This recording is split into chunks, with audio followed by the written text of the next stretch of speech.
I do want to share, though, that we have just this week has come to my attention that a young man who had been missing in Mexico has now been identified as having died. He was regrettably an unidentified person found on a street in Mexico, and his family had no idea where he was.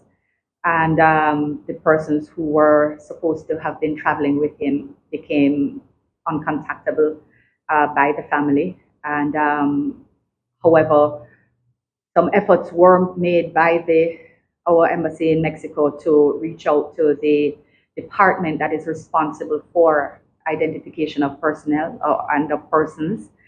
It was found that the young gentleman, young Jamaican citizen, was identified as having had an autopsy performed on him, but not having been a body claimed. We will be working with the family to see what we can do in terms of the repatriation of the body. The story that these scammers and smugglers sell to individuals in vulnerable communities is not, they shouldn't be trusted. They should not be trusted.